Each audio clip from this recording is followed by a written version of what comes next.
Reunion. Hello, y'all. I was selling crack on a private jet up in the hell and back. But no confusion, this a reunion. Hello, y'all. Welcome back. Get murder here. He counting money. He said, "Cam, man, the hell with rap. I'm only here to shit on niggas and piss on bitches. Welcome, ass. I bought jewelry and bikes, nigga. Black Benzes and white Vigors. Now I'm out here and I'm looking for more chandeliers and light fixtures. Nah. I don't like niggas, what's wrong with me? I'm a hype nigga, but this 44 turn to Michael Jordan. I look and say, take flight. Welcome back to It Is What It Is. This episode is sponsored by Underdog. The app is the easiest way to make some cash just by making picks on your favorite players. Underdog is available in over 30 states, including Georgia, Missouri, and Texas, just to name a few. So NBA Finals Week is here, so don't miss your final shot to use the extender on Underdog. Apply your token to your Game 1 picks and unlock bigger boosts each game this series. The longer it goes, the bigger the boost gets. So here's who we got for Game 1. Y'all can see it on the screen. Make sure to support the show by hitting the link in the bio and downloading the Underdog app. Use code MACECAM or STAT to get up to $1,000 in bonus funds with your first deposit. I'm Treasure Wilson, aka Stat Baby, along with your hosts Mase and Cam. Cam, what's up, man? I like that color, man. Oh, it's man, nice, it's your man. color. Yeah, that's like one, like that's mauve. What they call it? It's called mauve. That's a nice color, man. How you doing, bro? Yeah, I'm doing good. You did a great job, man. Oh man, what talking about my interview? Yeah. Thank you, man. I appreciate that, Camron man. Walters. Yeah, I'm working on my journalism, man. You asked the right question. Oh, thank you, man. That means a lot, man. You know, I know we came up together, but you like my mentor a little bit. I appreciate that, man. Yeah, you did. You went to another level yesterday. Pause, but thank you.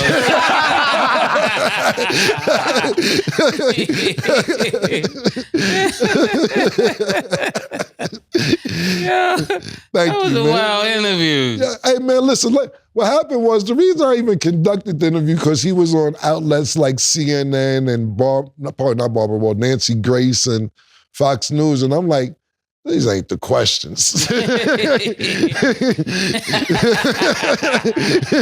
what's the thing that the Muslims wear? What's that called? Hijab. Pardon me, hijab, no disrespect. Yeah, no disrespect. Yeah.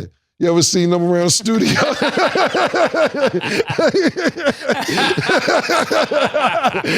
it might have been. That was crazy. It might have been making sense, man. Shit was from the neck down. Yeah, man. You gotta trust your instincts, man. I'm glad I trusted my instincts. Yeah, man. Yeah, profit for real. Legit. Yeah.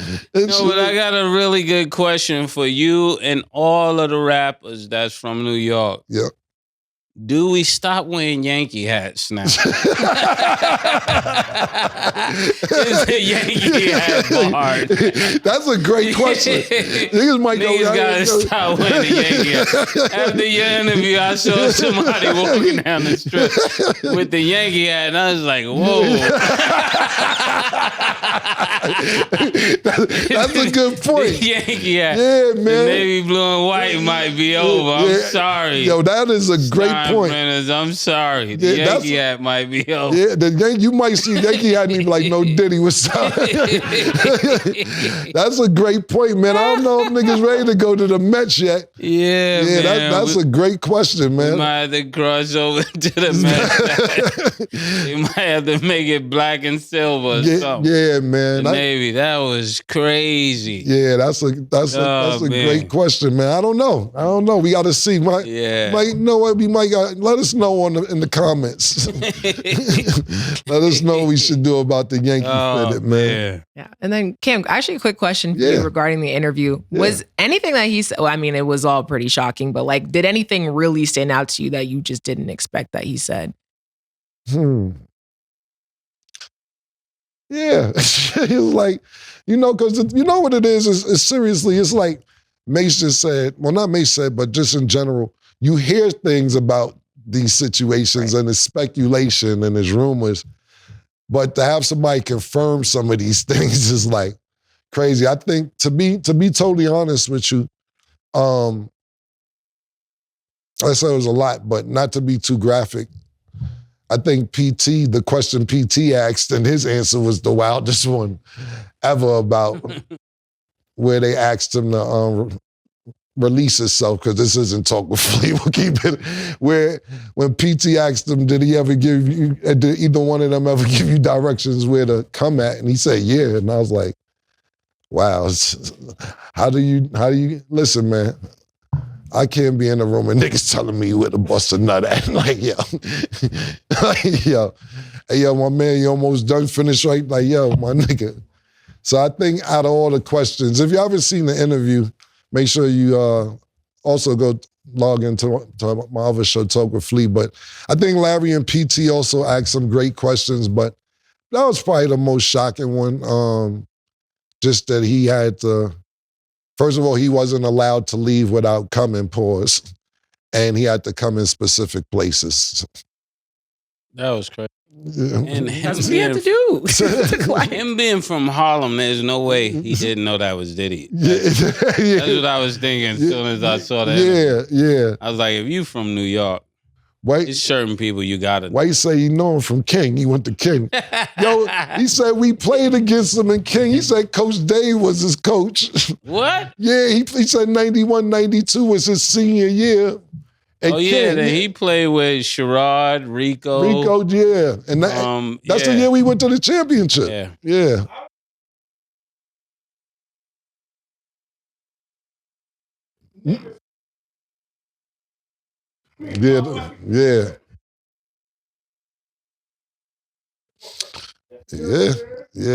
He definitely said that. I knew that existed in white communities. I didn't know it existed in black communities. Like white communities, there's oftentimes we've been on the elevator going up to our suites or whatever, and a white guy get on there with his wife and say, "Hey, can you handle my wife for me?" You know? Yeah. Well, what it is like, what? Yeah.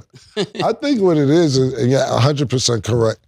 I just think what it is that black people are ashamed. It's probably a bunch of black niggas, but that's not accepted a lot in our community. So they like, damn, man. DM the Punisher. See what he talking about. But yeah, because white people don't care. They're not ashamed of it. A black person probably like, nah, I ain't with me personally. I'm not with that, man. I'm not giving my wife up to watch you boner. Nigga, fuck is you talking about, man? We watch a porno together, son. What are you talking about, man? Well, make sure y'all check out the interview it's funny, on Talk with Flea for sure. Thank you. Last thing on this real quick, because it's funny. It was years ago, a friend of mine, he's a little older than me, about 5 years older than me, but this is probably like 10, 15 years ago. So we this is in Ohio too, actually in Columbus. So we riding. It's a little strip mall and shit. So we see my man Carl. We like, oh, this nigga in here. So we pull in, and we don't know his story. So he come out the sex store, and we like, yo, what the fuck going on? So he come out, he got dildos in there. We like, but he a tough nigga. You know what I'm saying? We like, yo, what the fuck is you doing? He said, man, listen, you think your girl ain't got them fantasies, man? You know, I have a nigga coming in here, she could suck on the dildo and all type of other shit. I'm like, but this is like one of the toughest niggas I ever met at the time. And I'm like, he's like, yeah, y'all niggas keep acting like wifey ain't got no fantasy and all that. But we couldn't understand it. I was like, well, y'all enjoy what y'all got going on in there, man. Just giving an example of the black community from 10 years ago. After this trial is over, there's going to be all kind of new conversations. Yeah. Let me ask you this, man. Murder, if Puff ends up beating these allegations, to me, and to be totally honest with you, I haven't been listening to the transactions or everything and knowing 100% of what's going on, so I have no idea. But let's just say he beats this case. What do you think's in store for Puff in the future? What is he gonna go crazy? Like not mad, but like be on a mission? Like, yeah. What do you think if he beats this case is his future gonna be like? If he beat this, I think either way, this portion of his life is closed. That's the thing that this is really showing him that. You know, you reach a certain point in life and that door is closed, you got to go through the next door. That door is going to be closed. Like, I don't think with everything people said, they're going to want to hear him musically, right? So he would have to go into something else. Um, the Puff that I know he'd definitely probably be really, really confident about doing some things, and I can only see something different happening if he's changed mentally. We'll have to just wait and see what happens. So there's a lot going on in New York. We've been talking about New York a lot for the past couple of days, and I asked you guys this question before, and now it has actually happened because the Knicks have parted ways with Thibs. So he led the Knicks to their first Eastern Finals in 25 years, made the playoffs in 4 of the 5 years, and led the Knicks to consecutive 50-plus win seasons for the first time since the 90s. Does it make sense that they decided to let him go? Hallelujah. They let Thibs go. With the writing was on the wall, they couldn't blame Brunson. Your boy got his shot fixed. They couldn't blame Towns. You have to blame Thibs. I mean, you're not ready to blame James Dolan. I mean, and you're not going to blame Spike Lee. The only person left that they could blame was Thibs. If you think about it, could he have played his bench more? Yes. Could he had, gotten them developed so the team wouldn't be so tired? But other than that, he didn't make any bogus plays down the stretch. His team was just really playing a team that was better than him at this point in the career and at this point in the season. And I this was writing on the wall from the first series. So I think when it came down to this, and now we see him leave there, we knew that was going to happen. But for this team in New York to go to the next level, Thibs is not the guy for it. Is he a good coach? Yes. Is he a great coach? No. But can he get the job done? Not at this particular location. This is New York basketball. New York want to win right now. New York is tired of being NY standing for next year. And, they got to get somebody who's more like player friendly. He's not a player friendly coach. I seen a bunch of people that's actually New York fans that been wanting Tom Thibodeau fired. And I'm saying if you have a backup plan, fine. But let's think about this. Tom Thibodeau with the Knicks won 17 playoff games in the last however many years, couple years. He's have 2 back-to-back 50-win seasons, and the Knicks haven't done that since the 1990s. And you talk about the Knicks, I always talk about progression, building, etc. I don't know what else you want a nigga to do. He been to the playoffs 4 times out of 5 years he's been in New York. So he didn't make the first year, got to the second round 2 years in a row, made it to the Eastern Conference Finals, and now you can the nigga.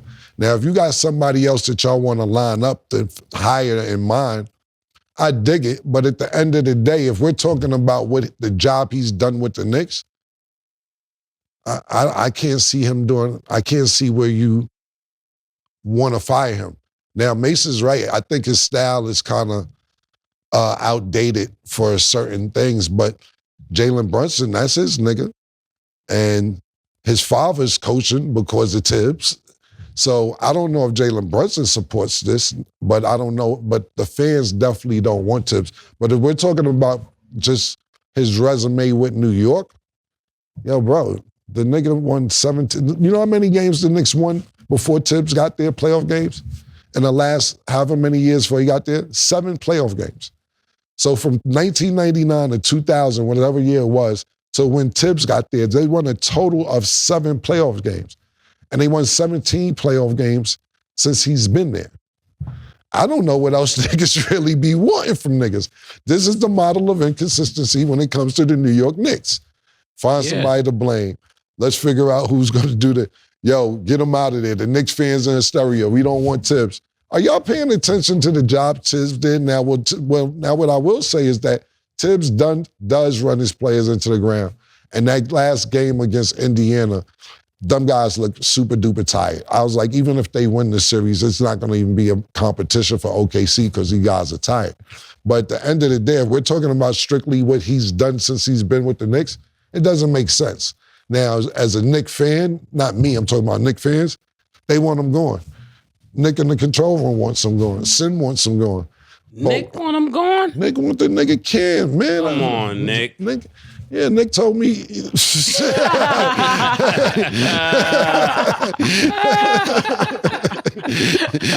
That's what I'm saying. Sick. That's what I'm saying. Niggas don't even want Thibs.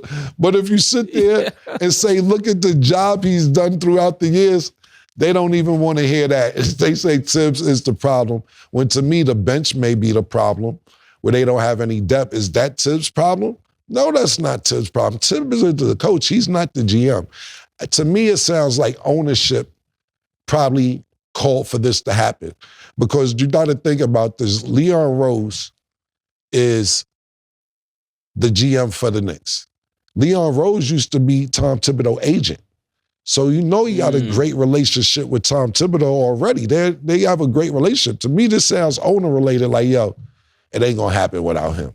So niggas, James Dolan, Leon Rose. Matter of fact, this nigga Mike got the job because this was your man, right? Nah, let's get somebody who wasn't your man.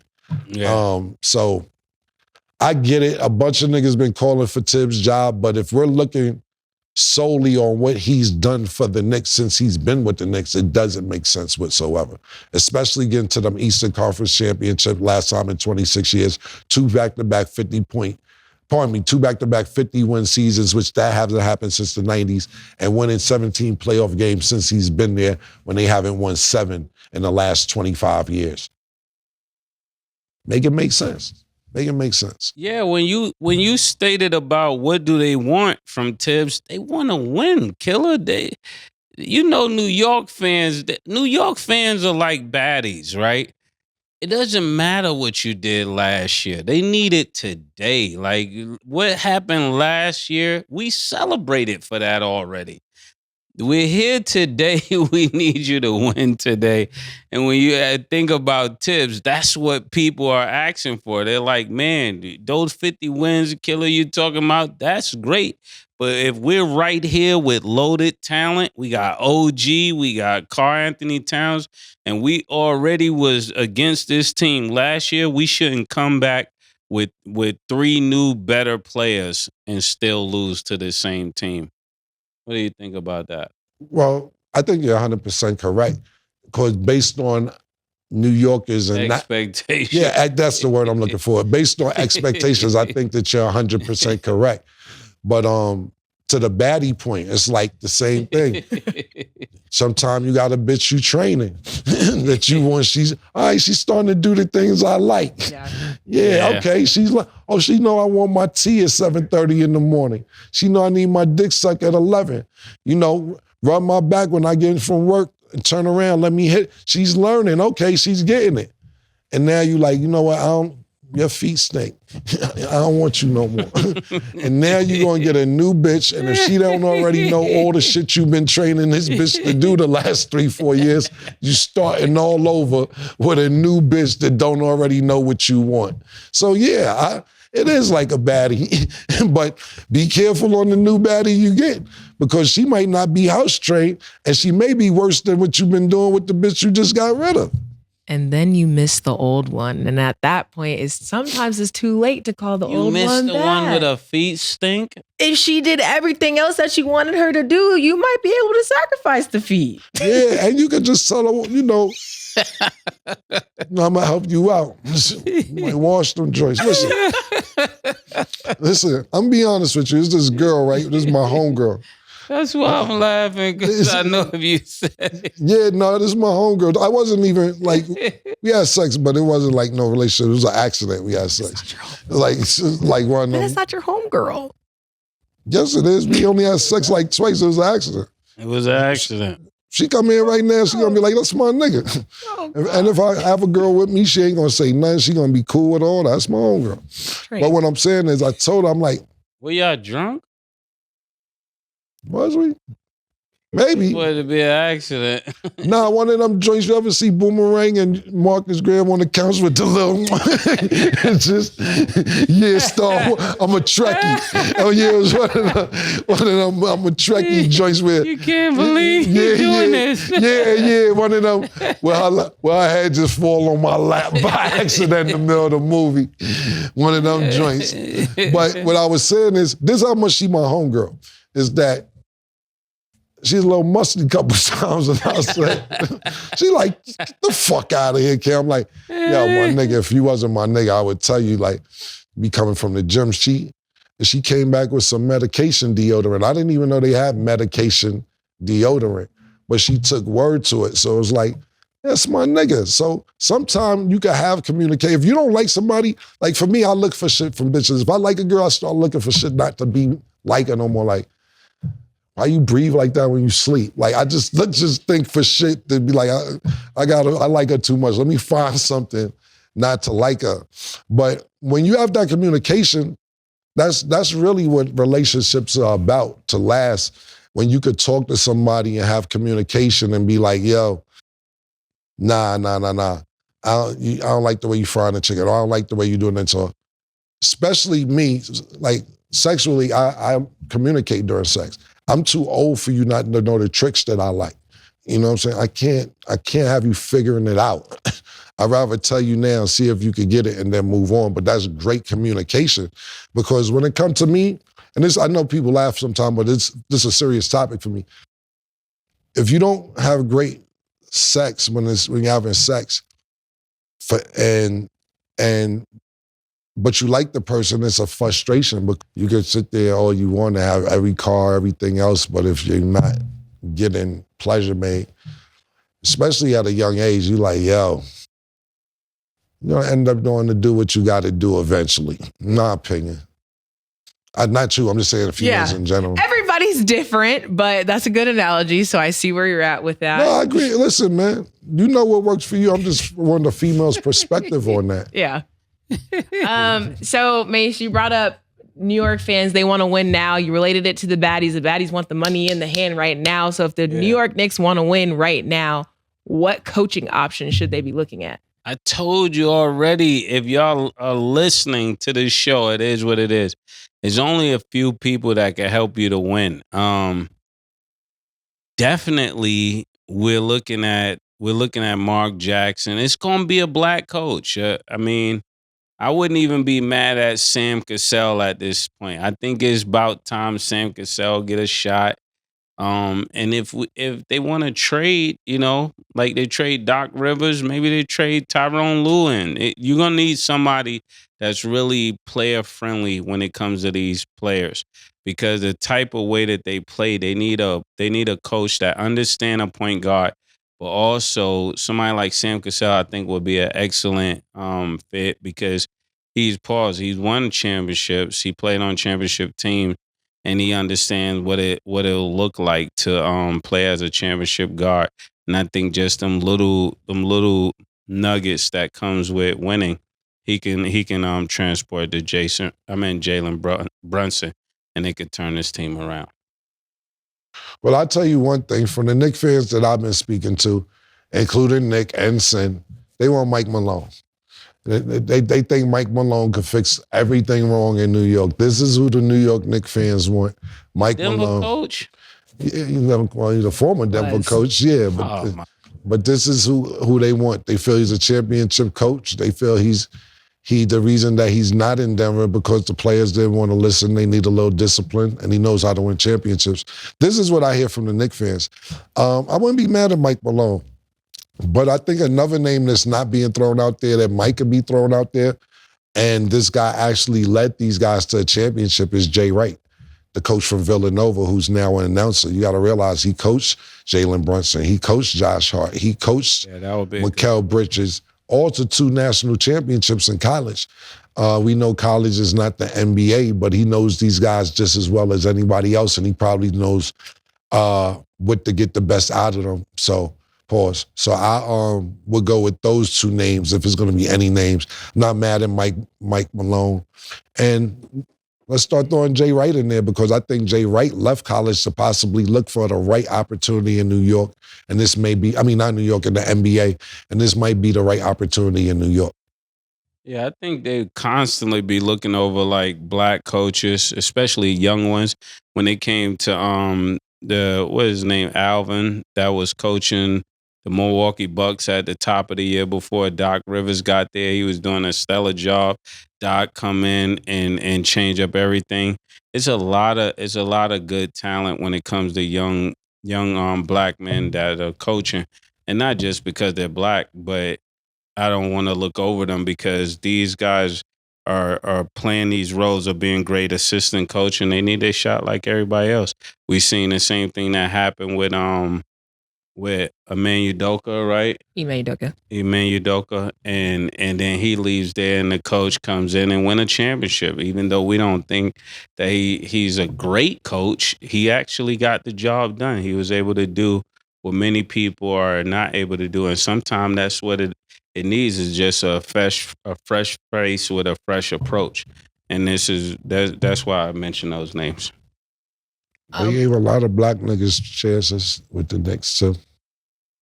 Isaiah Thomas, Stu Jackson. Bald-headed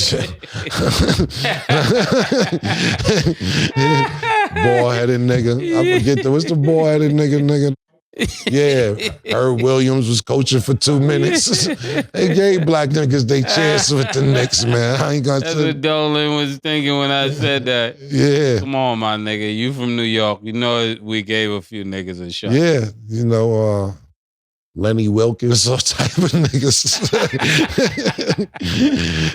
Just saying, man. Shout out to Lenny Wilkins, man. Yeah, you're right. They like that and give niggas a shot. So real quick, I understand, Knicks fans wanting Mike Malone, which it sounds good in theory, but also it's like when you're coaching a roster of one of the best players in the world, that does make things a little bit different. But Mase, to your point of giving black, people a chance, giving black coaches a chance. I know Cam just went through the list, but a specific person actually vouched for himself, and I'm curious on you guys' opinion. So Ron Artest. Not to cut you off, it was Mike Woodson from the Knicks, yeah. Yeah, Mike was. Yeah. Okay, so Ron Artest, he Derek tweeted. Look, I just pulled the list on. Yeah, I didn't even know Derek Fisher was in there. Maybe he's assistant or something. My bad, sorry. No, you're all good. Yeah, Ron Artest, he tweeted in third person. He said, Meta is the perfect choice for head coach of the Knicks. Since 1999, this was supposed to happen. I've never ran from the city. When all the top players left New York City because it was hard, I went to St. John's basketball. I wanted to be drafted by the Knicks. I seem to be the only one unafraid of the city. I'm built to challenge the city. I'm the number one guy for the job, and I have a 360-degree experience. So you want to give that black man a chance? How you feeling? I can't say nothing about this. I'm biased, Ron Artest is my guy. But niggas, you crazy. This would be the first time that a coach knock a play out. Yeah. Right? I could just see it. Ron Artest come in. Coach Artest, what play we should run, And Artest say something to a nigga, he go to the bench, call him a few names, invite him to his privates, and get cold knocked out on TNT. We don't need this right now in the garden. We just don't, And he probably could do the job, but I wouldn't trust it. And that's my guy. Yeah, Ron, that's my nigga too. Nobody got time to be running into Ron on the street neither. I bumped into Ron in Soho House. That's my nigga. But my answer was exactly what Mase just said. Ron will knock somebody out. Like I could see a player acting crazy and getting knocked out. Like he ain't got the tolerance to have a nigga get an attitude with him. And Ron is strong, man. That's a strong He's nigga. Naturally strong. Yeah, naturally strong, man. Like, I was watching his documentary. They say he got mad and threw a typewriter in the wall and it's stuck in the wall when he threw the shit. And I'm like, wow. But I don't know. It's like this. Like, I don't know if you guys ever seen it. I think they gave it was almost like a 10-day contract they gave Rasheed Wallace to coach the Pistons however many years ago. You probably could Google it and see when it was. But when you see Rasheed Wallace coaching, he's like a player still, mentally.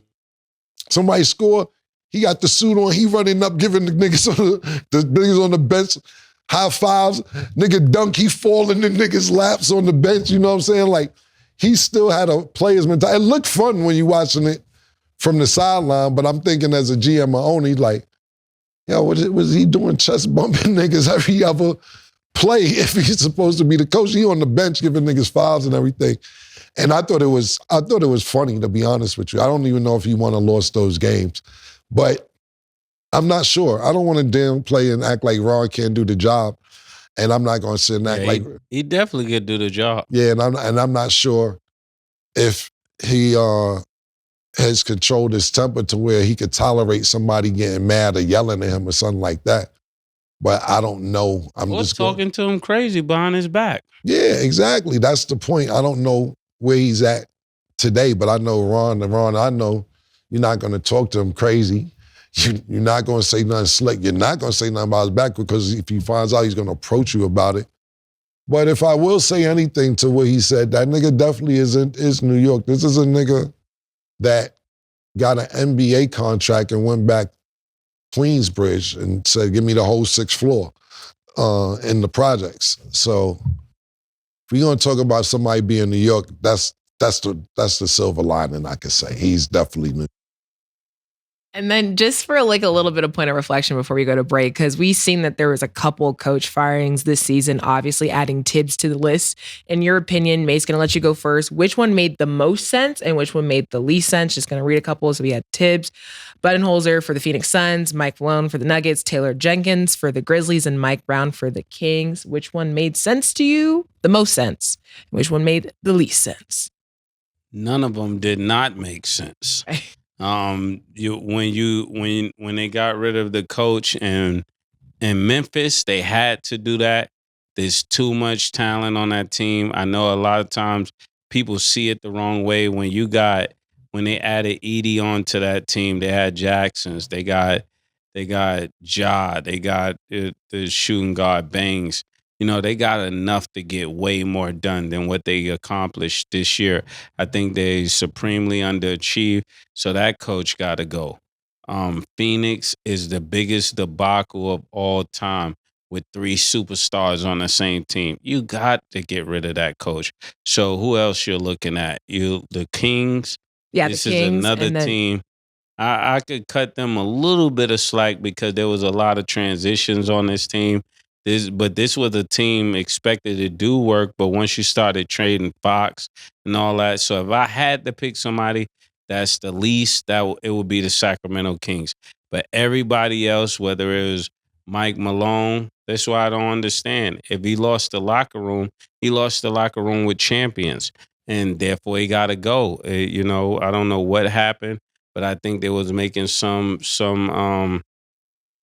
accommodations, rumor has it, for Russell Westbrook and things like that, and people didn't like that. And he lost the locker room trying to show favoritism. That's just what people were saying. I'm not saying it's true, but that's what we heard. And what was the other team that I did not name? I think it was just Nuggets. Yeah. Like Grizzlies, Kings, Suns. Yeah. Yeah. So the number one team that the coach had to go was Phoenix. Phoenix would be number one.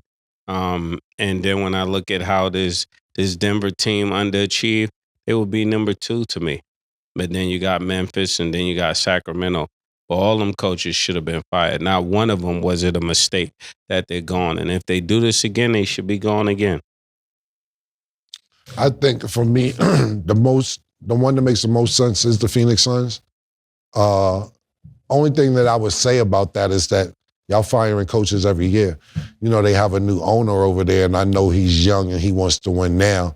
But if you don't get any chemistry and camaraderie within the locker room, and not just the locker room, the front office, ownership, the players, you have to get on one accord. And if you keep firing people every year, then it's never going to be any camaraderie. You're not going to make everything happen, especially in the Western Conference, in 1 or 2 years. I know you should have did way, way, way better with the people that's on the team, so I get it. But that made the most sense. And the one that made the least sense to me is actually the Denver Nuggets. The reason I say that made the least sense is because of the timing. They fired him 4 days before the playoffs started, or 4 games or some shit before the playoffs started. I understand that you possibly don't want him there for the long run, but I just think the timing of firing Mike Malone was not the time to fire Mike Malone. To the Joker's credit, I think the Joker did a good job coaching that team throughout the playoffs. Not bad at all. You got to the same place, actually, Mike Malone got y'all last year, 7 games, second round, etc. But playing and coaching may take a toll on you. You're not getting paid for both. If you're getting paid for both, it may not take a toll. But I think the timing of Mike Malone, it could be a time. The timing of Mike Malone and the timing of the Memphis coach right before the playoffs start, I don't think that was beneficial for either team. So I think Phoenix is number one, and the one that made the least sense, I'm only going with Denver because of the timing. But do you think, like, the way Adam Silver is doing all of this new innovative stuff, that we're ready to see just a player coach the team? I wouldn't be mad at it, but it's about... See, the reason I like the Joker when he was coaching, to me, even though he wasn't literally coaching for the people, but I feel he's coaching. But the reason why I like him, he's not biased. He feels like, look, if I'm in the game, it's because we need to win. If I need a break, I'm going to take a break. I see him subbing DeAndre Jordan. I didn't see DeAndre Jordan play in I don't know how long, and he was subbing him in, and he like, yo, he probably was thinking to himself, yo, we got another nigga my height on the team. This nigga don't get no burn. He not old. Nigga, we got just me and I think about this last year when they're playing against the Timberwolves, and you got Rudy Gobert and Karl Anthony Towns double teaming going to Joker, and you have another 7-foot on the bench. He can at least match up with Rudy Gobert to get rebounds or box out, so on and so forth. And you don't use him. The Joker put Jordan in more than Mike Malone put Jordan in the last year. So I think if anybody could do it, to me, it would be somebody like the Joker, because he doesn't seem biased. You know, some niggas got egos. I ain't coming out. Yeah.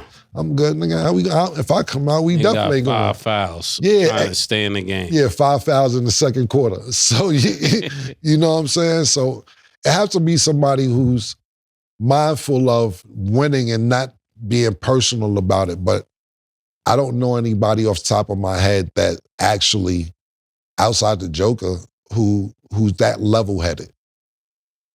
Okay. Treatments at the club, is it wild or does it make sense? We will discuss after the break. On Underdog, you can play your way to bigger boosts each round of the playoffs with the Extender. Start a series by using your Game 1 boost and continue boosting each subsequent game.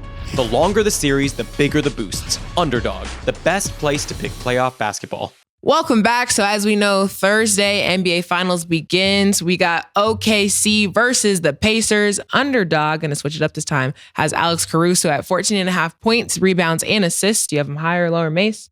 Points, rebounds, and assists. I'm going lower.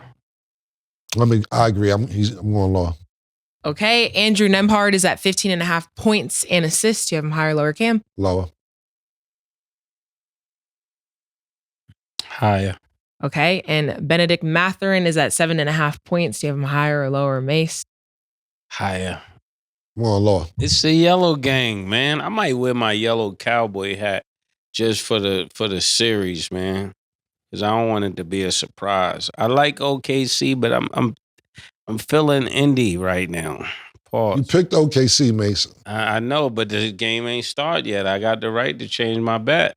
So you're on televised. You're televised. I know, but the game haven't started yet. Are you changing now? I'm thinking about it. All right. If my yellow cowboy hat comes in, it depends. If it comes in time, all right, no problem. I mean, I'm going Indy. If they don't make it, then that mean they gonna lose. It's on y'all. If y'all give me my cowboy hat, y'all might be on to something. So you're really like flipping a coin. That's not really a choice. What? You're like, if it makes it, then yes. That's not really your choice. That's just like the odds, like if that happens. I believe in how things play out. Okay. Okay, I can go with that answer. Yeah, you're not I gonna can't be rush mad at me, that. Stat. No, I can't. I'm not mad at that answer. That's a great answer. I was just clarifying. Because when Cam asked you, is that who you want to win or who you think is going to win? I was like, that's a good question. And that's how I got to ask the question. Yeah, you gotta ask the question right. So I'm He's a spin doctor too. So I'm spinning. I'm just calling you out. You say, yo, my heart's with Indy, but I'm going with OKC. Right. It's a safety net. Right. It's no losing when you do that. Right.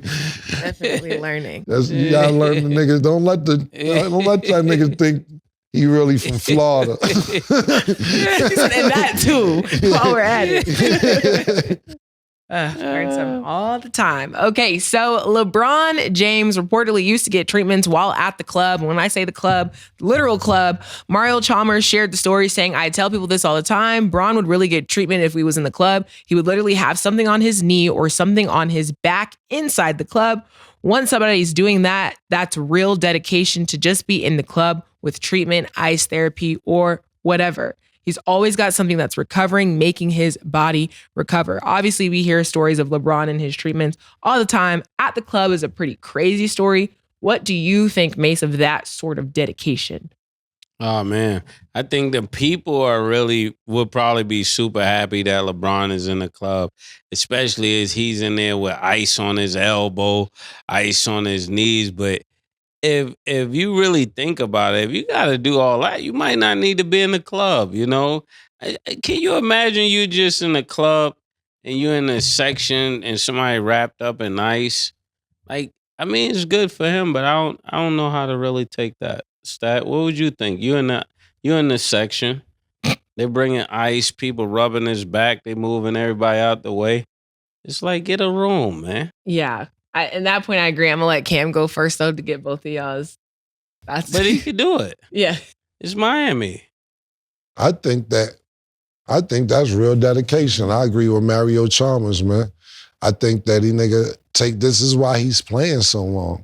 This is 100% fact. Like, I want to go out, but I still need treatment. Treat me at the club. I remember, listen, I'm a nigga. I don't know if, make sure you ain't really been to clubs lately. Masseuses I get massages all the time in the club. Every time I go to strip club, man, masseuse get there, massage me out. They charge you by the song. So however many songs. Yo, I've been here 3 songs. I be arguing because I be like, they didn't play the whole song. The DJ cut into it. So is it really a song? But every strip club in Miami got a masseuse. One of my masseuses now, I still stay in contact with because she was really good. And I'm like, I can imagine if you're doing this through the clothes, how good you are. But to me, it's dedication, man. And that just goes to show y'all want to go out, but I know what's a priority. Let me mix and match at the same time. I remember I was in the club, me and PT probably could testify to more situations than I can, but I was in the club, me, PT, and Floyd was in the club getting his feet massaged. And nigga was laid up over there, and the bitch was massaging his feet in the club. I said, I ain't never get the foot massage. I was like, I'm a little jealous of that one right there. I'm like, I get the shoulders and all that. Floyd was in that bitch getting his feet rubbed. And I was like, yo, that shit kind of fly. I ain't gonna lie. It was looking like bullshit, to be honest with you. But not only that, I mean, like I said, I haven't been there for anything. PT could probably tell you more than this, but this is somebody who goes to, talking about Floyd right now, saying on Floyd before I go back to LeBron, but this is somebody who goes to the club and is around females and liquor and weed and everything else and don't do none of it. Don't drink, don't smoke, and then may tell you, yo, follow me home with the car, I'ma jog home. Dedication. This is why LeBron is who LeBron is. This is why who Floyd is, because they still remember what's your thing, Mase? The first thing first. Yeah, keeping first things first. The main thing. And that's what both of those type of athletes are doing. No matter if I'm in a strip club, no matter if I'm in a regular club, the first thing is the first thing, and that's taking care of my body to go get more money, which is my livelihood, but I'm still in here. So to me, I'm gonna have to agree with Mario Chalmers. Yeah. And to that point, it's like, obviously you can make the choice to not go, but it's like they're gonna go at some point. I think the only person who probably hasn't even went to club is somebody like Wemby. And it's like, if that's your dedication, you gotta do what you gotta do. You gotta do what you gotta do. Wemby don't go to the club? I could not picture that. He's too tall to be in the. I mean, there's other people who are not his height, but just about there who be at the club, and they be. If you've seen the videos, y'all know what I'm talking about. So it's like, see, and this is the thing about it though, is that's just us, and when I say us black people, needing to be somewhere, needing to be out or be somewhere or whatever. Because I lived in New York my whole life, or even Jersey half my life before, we came out here from Miami, whatever. But I never bumped into Eli Manning. I never bumped into, you know what I'm saying? I never bumped into Michael Strahan. At the games, I did. Shout out to Michael Strahan, that's my nigga. But I'm just saying, when sometime, I seen Gilbert Arenas talking the other day, and because his son was in an car accident, thank God that he's doing well. Looking forward to his college career. Looks like he probably going to go pro. Congrats to Gil and his family. But I heard Gil talking about the other day, and he's like, I be telling niggas, it's nothing good outside after 10 p.m. He said, after 10 p.m., what is out there for you if you're an athlete? What is out there? Figure everything out before 10 p.m. and they go in the house. Now, when you're 17, 18 years old, you like, old niggas wildin'. Yeah. My curfew was just 10 p.m. Now, you telling me I don't go back out as an adult after 10 p.m.? You don't want to hear it. But if you are an athlete, you have to think about all the scenarios that could possibly happen after 10 p.m., which could damage your future or your career. So take that into consideration too as well. Yeah, that's actually a good point, because it's like after a certain time, you're at this point, you're lingering and things just keep going worse and worse. And it's like, after this club, let's go to the after spot. And after this spot, let's go to the strip club. And it's like, you are just spending more money, or you're just gonna run into people that you probably don't need to run into. But you don't think about it at the time because you just are out. Stud, how can y'all say that? Y'all just talked about being iced up in the club. Yeah, but that doesn't determine the time that he leaves. He's gonna be iced up in the club, and then he probably leaves after, if he does that. A lot of people don't do that. 10? I mean, depending on where they was at. Well, I think my and to Mase's point, it's a great point. I think it's about two different separate scenarios with that. I was talking about a 17, 18-year-old, as opposed to LeBron James when he's in Miami. At this time, he's a seasoned veteran. And we seen just from his career that you don't see LeBron in scandals. If we do, we don't see about it. We don't see this nigga cheating on his wife. We don't see this nigga in reckless car accidents, or God forbid, we don't see this nigga in anything. So I actually seen footage when the All-Star game was in Cleveland, and LeBron, and this is not even exaggeration, LeBron was literally running from these females. Literally. They're chasing him, not physically, but he's walking fast, and they're like, LeBron. And the nigga had to go down the up escalator and skipped all the stairs, and the girls couldn't get down. They just stuck in one spot trying to go down the up escalator. So that's somebody who's been through it, and luckily he had some good people around him, keep him level-headed, to where a 17-year-old, 18-year-old would be like, 10 o'clock. Right. Nah. But what do you think, Mase? Is it anything good out there after 10? No, I don't think so. Definitely, once you reach that status, you could only lose in a situation. Now, I think you gotta more so live, kind of get your life to come to you. Even if you're gonna have like parties, you gotta have parties at your house within an environment you can control. Yeah, controlled environment. So let me ask you this. If you were 20 years old, do you think you would have this same answer? How much has your mentality changed? A great deal. I think at 20, I would have been out to 9 in the morning, but but it's still nothing good out there. I'm not saying that you're not gonna be out there, but that don't make it good. You know what I'm saying? You could shoot somebody could shoot you. Just like a person like LeBron, it's nothing he could gain from that environment. If it goes wrong, it only goes wrong for him. Nobody else bears the brunt of his celebrity, I'm so glad you ain't lie. say that you had been in the house. Oh yeah, I don't be capping, I couldn't wait for you to say that you wouldn't have been outside at 20 years old. I never went upstairs. Yeah. I never went upstairs. Some people get tired. Because not only that, it used to be a thing like, yo, we gonna break day. Niggas like, yo, niggas broke day last night. That's a saying.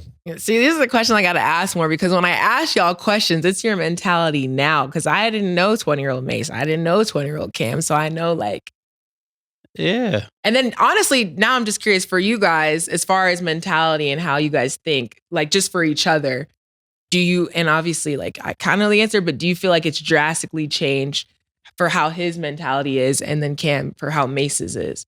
Just how you guys go about things. I'll let Cam go first. You ask me about me or Mase? About Mace's mentality from then to now. Hell yeah. Yeah, that shit changed. Absolutely. Like That's what we telling you. Yeah, like absolutely. I ain't gonna say 100%. I'll say like 92%. Because Mase, as a teenager and then as a young adult starting to do music, Mase always had a touch of religion with him. And we used to be like, what you mean you not cursing this year? He would take a year off from cursing. Like, he was like, yo, what you talking about? We in the 11th grade. He talking about, nah, I'm not cursing this year. Shit would last about 3 months. I'd be like trying to get him to curse. And then that shit would be out the window and be like him go back to cursing and all that. So some things was a little bit there, here and there. But today, yeah, absolutely 100%. So I would say, 92% change. Yeah. And then Mase your answer for Cam. Oh, man. I think Cam has changed, as much as people think he hasn't, he has. Look, I'm gonna be honest. To be honest with you, I don't go out the same thing Mase said I was gonna say, but he said it. I'll go out if it's a friend's party or if it's somebody got something going on. Oh, if I'm gonna get some money, definitely. But the money even gotta make sense. Like I was saying, when Mo was on the show a few weeks ago, and we're not here to belittle anything somebody does to make their money, anything like that. But I wasn't joking when we say Mase turned down 30,000 or 40,000 this weekend. Me too. I'm not gonna put the number out there that I be turned down because people would think it'd be disrespectful. But you turned down more than that. Yeah, both of us. I'm trying to say a number where niggas won't say we bugging. I'm trying to be nice because if niggas hear the number for real, niggas gonna be like, now y'all out of pocket. So I'm trying to put a safe number. But to be honest with you, it's back to what Mase just elaborated on.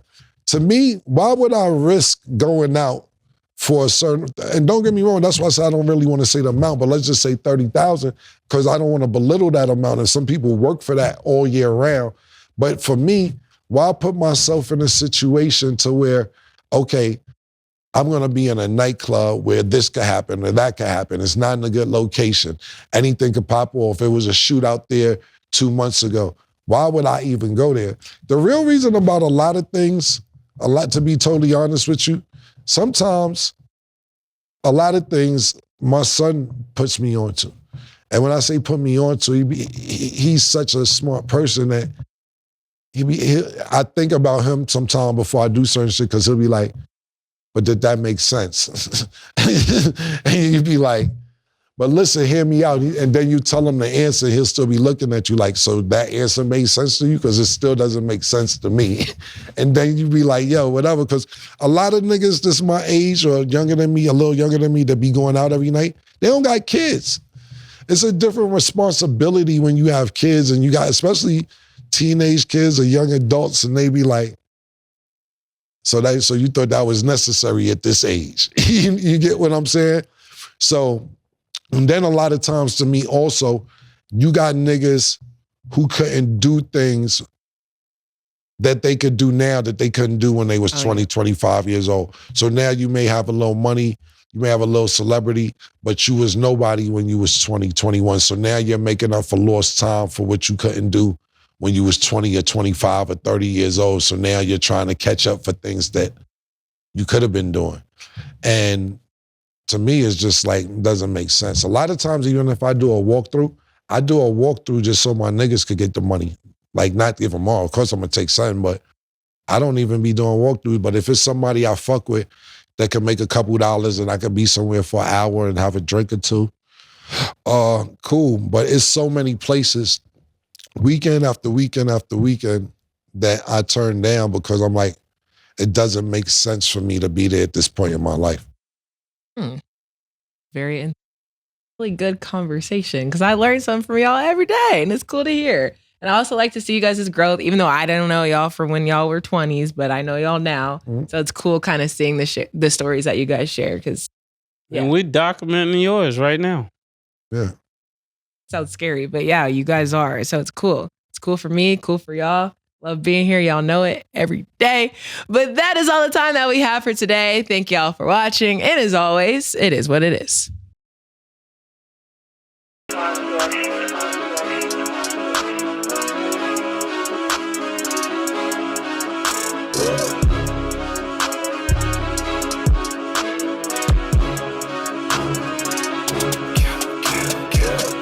What you want, nigga? Everything, nigga, super size. Two Big Macs, like when they doing them 2 for $5.